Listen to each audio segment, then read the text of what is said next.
గత 2-3 రోజుల నుంచి సోషల్ మీడియాలో వైరల్ అవుతున్నటువంటి ఒక వార్త ఏంటి అంటే, ప్రణీత్ హనుమంత్ యూట్యూబర్ చేసినటువంటి ఒక పనికి మాలిన నీచమైనటువంటి పని ఏంటి అంటే, ఒక తండ్రి కూతురు మధ్యలో ఉన్నటువంటి ఒక రిలేషన్కి సంబంధించి ఆయన చేసినటువంటి ఈ వ్యాఖ్యలు ఏవైతే ఉన్నాయో, ఒక ట్రోలింగ్. ఇది ఒక జూమ్ కాల్లో తన ఫ్రెండ్స్తో కలిసి వీడియో ఒకటి రికార్డ్ చేసి దాన్ని పబ్లిష్ చేయటం, ఇదే తలనొప్పులు తెచ్చిపెట్టినటువంటి పరిస్థితి. నిజంగా ఎంత హేయమైనటువంటి చర్య అంటే, ఇది ఒక తండ్రి కూతురు మధ్యలో ఒక సెక్షువల్ రిలేషన్ని, ఒక అబ్యూజింగ్ విషయాన్ని తీసుకొచ్చి మాట్లాడటం అనేది నిజంగా ఎవరు దీన్ని ఆహ్వానించరు.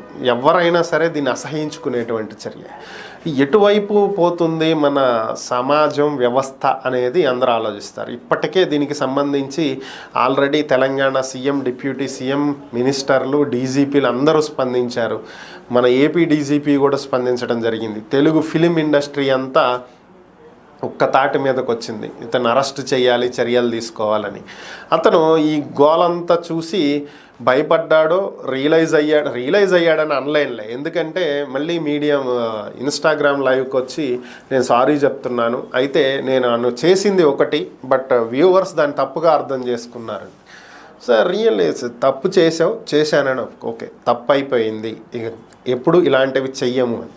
కానీ దాన్ని పక్కన పెట్టేసి తప్పుగా అర్థం చేసుకుని, ఎవరు తప్పుగా అర్థం చేసుకున్నా, మీరు చేసింది డైరెక్ట్ కనిపిస్తుంటే ఇక్కడ నీచంగా మాట్లాడిందే కాకుండా మమ్మల్ని తప్పుగా అర్థం, మీరేమైనా భగవద్గీత చెప్తుంటే మేము బూతులుగా విన్నామా? లేదు కదా, మీరు మాట్లాడిందే బూతు, దాన్ని నేనేదో భగవద్గీత మాట్లాడాను అన్నట్టు చెప్పడం ఏంటి అసహ్యంగా? భగవద్గీతతో దీన్ని పోల్చడం కూడా ఒక దరిద్రమేనేమో, అది కూడా తప్పే నిజంగా చెప్పాలంటే. అంత హేయంగా బిహేవ్ చేశారు. ఇంతలో వీళ్ళ ఫ్రెండ్ ఒకడు ఉన్నాడు, ఆది అని చెప్పి ఒక వ్యక్తి ఉన్నాడు. అతని కోసమే ఇప్పుడు అంతా వెతుకుతున్నటువంటి పరిస్థితి. సో చాలామంది ఈ వీడియోలకి కామెంట్లు పెడతారు, ముందు ఆది అనేవాడిని తీసుకొచ్చి అరెస్ట్ చేయండి అని చెప్పి. ఇతనికంటే ముందు అతన్ని అరెస్ట్ చేయండి, అతను ఓవర్ యాక్షన్ ఎక్కువైంది, మెయిన్ అతనే కీలకం అని చెప్పి. సో వీళ్ళు ఇలాంటి చాలా వీడియోలు చేశారు. ఓవరాల్గా ఇద్దరిని అరెస్ట్ చేసి చర్యలు తీసుకుంటారని చెప్పి చెప్తున్నారు. మరి లీగల్గా ఎంతవరకు వీళ్ళకి శిక్షలు పడేటువంటి అవకాశం ఉంది ఏంటనేది అయితే తెలియదు, కానీ త్వరలో వీళ్ళు అరెస్ట్ అయితే జరిగేటువంటి అవకాశం ఉంది.